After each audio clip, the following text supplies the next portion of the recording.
escola, porque faltou primeiro emprego, porque faltou atividade cultural, atividade esportiva. Ou nós vamos dizer que o Estado de São Paulo fornece tudo isso e você não tem nenhum caso de adolescente que poderia estar numa atividade lúdica e foi para o crime. Claro que você tem.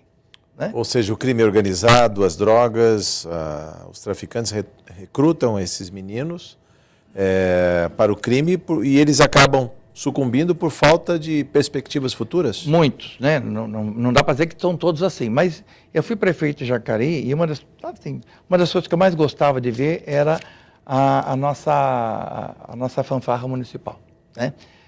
E aí quando eles tocavam, eu ficava vendo aquele pessoal tocando os instrumentos, são adolescentes.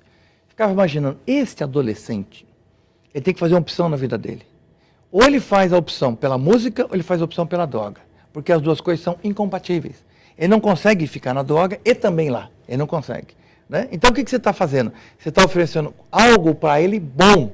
Sim. Se ele for para a droga, ele tem que abrir mão disso. Então, quanto mais coisas boas você oferece ao adolescente, né, maior é a chance de você ganhar da droga. Porque a droga, na verdade, você tem que fazer uma disputa. E a concorrência não é desleal, porque a droga é imediatista, ele fornece não só o seu próprio vício, mas às vezes também o sustento dele e uma parcela da família que fecha os olhos. Também tem isso. Então, é que entra a questão da política do primeiro emprego, né? A política de atividades culturais, esportivas, né? Eu vejo quando você vê um time, eu sou santista, né? Então eu imagino que o Neymar deva ter despertado, eu fui conhecer a escolinha do Santos. Você vê lá a criança, 12, 13 anos. Por quê? O que é o sonho dele? É querer ser igual ao Neymar. Sim. Ora, você acha que uma criança como essa, ela vai optar por um mundo da droga? Eu falei, não, porque ela tem um ideal. Né? Agora, se falta esse ideal, aí vem o traficante e oferece para ele algo imediatista, como você falou, aí, meu amigo, a pergunta é a seguinte, essa criança é criminosa ou faltou para ela dar a oportunidade que ela tem direito? Né?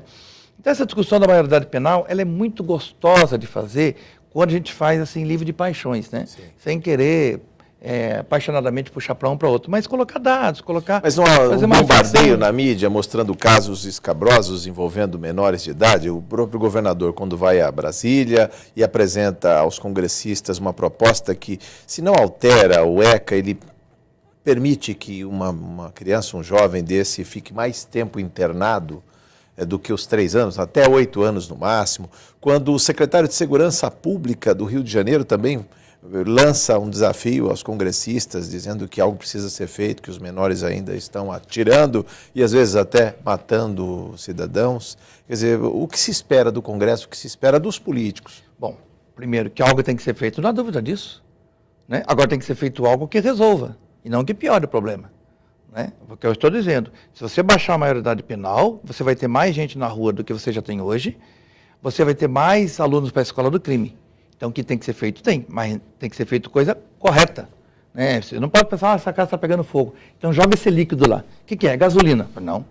Verdade demais. Né? Então, você tem que jogar água, e não gasolina. Então, baixar a maioridade penal é jogar gasolina numa casa que está pegando fogo.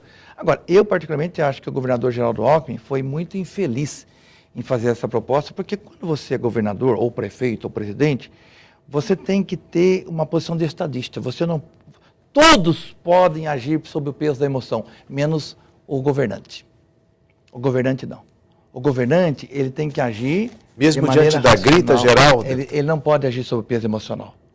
Porque se ele agir sob o peso emocional, ele corre o risco de cometer sérios equívocos, sérias injustiças que depois não serão reparadas. Cabe ao governante ouvir o clamor e refletir desse clamor a tradução do que o povo quer. Quando você tem um clamor de pessoas querendo a diminuição da maioridade penal, o que o estadista tem que fazer? Ouvir essa reclamação, ouvir este clamor e traduzir de que forma? Esta população está querendo políticas que resolvam o problema da criança e de adolescente, para que não vá para a droga, para que não cometa crime, para que nós tenhamos mais segurança. Esse é o clamor. Né? Quer dizer, você tem que saber ler atrás do que foi dito. Né? É como se diz na linguagem de comunicação, né? O dito tem que nos remeter ao que não é dito. O que é o não dito que está sendo dito pela população? Façam alguma coisa. E para mim, o governo do Estado de São Paulo deixou de fazer por 18 anos.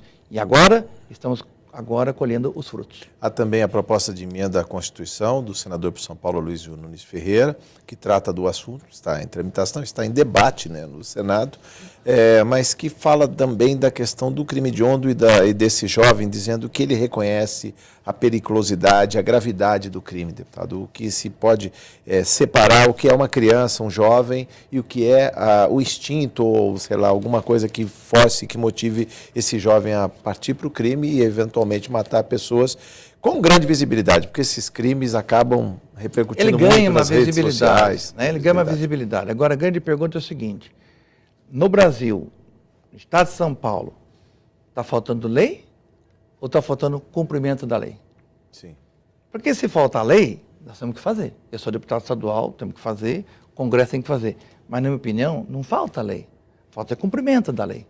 Quer dizer, se você tem 10% dos homicídios elucidados e os outros 90% não são, isso daí não é por falta de lei, então, deputado, é por falta de eficiência. Deputado Marco Aurélio, quando a população de São Paulo, numa pesquisa da Datafolha, mostra que 93% dos paulistanos, uma pesquisa recente, querem a redução da maioridade penal, o que se pode ler nas entrelinhas que não se quer de alguma maneira, a impunidade. Não é o jovem em si, mas a impunidade. Exato. Ela não quer impunidade, ela quer andar na rua e ter segurança. Né? Como é que pode? Você hoje tem professores que são vítimas de adolescente e criança na sala de aula. Né? Quer dizer, isso é normal para o governo? Quer dizer, isso está acontecendo porque por acaso? Nossa, está acontecendo por acaso? Não é por acaso. Por falar nisso, na sua região, na sua cidade, parece que um professor foi alvo de uma intimidação, inclusive os alunos, né, tramavam um plano aí de execução desse professor e isso foi captado pela direção da escola. Isso é um tipo de intimidação? A molecada hoje em dia está mais direta, está intimidando o professor na sala de aula? Está intimidando, mas o que aconteceu na educação no estado de São Paulo? Né? Qualquer município que você chegue, independente de partido político, você quando compara o ensino municipal com o ensino estadual, a diferença é muito grande. Né? Quando você tem uma criança e adolescente terminando a 9ª série, antigamente era a 8ª, agora a 9ª série, e tem que ir para o ensino médio do Estado, os pais falam, por favor, deixe na escola municipal. Deixe ele mais tempo lá. Mas por quê? Porque a escola estadual, ela foi perdendo uma atenção do governo do Estado. Né? O sucateamento da escola estadual. Olha o que os professores fazem das tripas ao coração, mas acontece que o sistema educacional do Estado de São Paulo provocou a situação que nós chegamos. Antes, mandar uma criança para a escola era deixar os pais sossegados. Agora você fica preocupado, porque você não sabe o que vai acontecer lá. Né? Mas todos não dizem, não é uma unanimidade, só para encerrar a nossa conversa, deputado, que a educação vai ser a solução desses nossos problemas no futuro, ou seja, pode um professor dar aula intimidado, sem a proteção do Estado para garantir a condição física, inclusive, de encarar os alunos numa sala de aula? Quando chega nesse ponto, você já tem que ter a proteção física.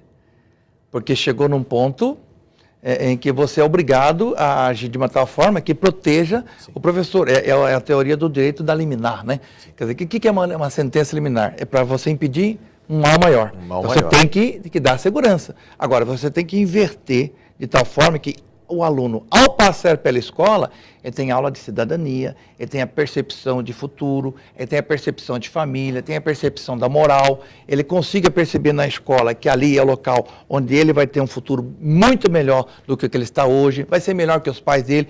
Se a escola não der essa esperança para ele, meu amigo, então ele vai para a escola e depois, seja o que Deus quiser. Né? Voltaremos ao tema. Muito obrigado por sua entrevista, né? Um tema que não se esgota num programa de televisão, ainda vai longe, né? Não se esgota e acho que isso é muito bom ser debatido de maneira muito ampla, como se diz na linguagem médica, de maneira holística. Tentar ver o todo, para a gente buscar soluções e não mágicas. Né? Vamos reduzir a maioridade penal. Parece uma mágica. Mágica não existe. O que tem é a solução de políticas concretas para todos, e sobretudo criança e adolescente. Obrigado. Viu? Obrigado, deputado. Seu deputado Marco Aurélio, do PT, você ficou por dentro da política. Obrigado por sua audiência.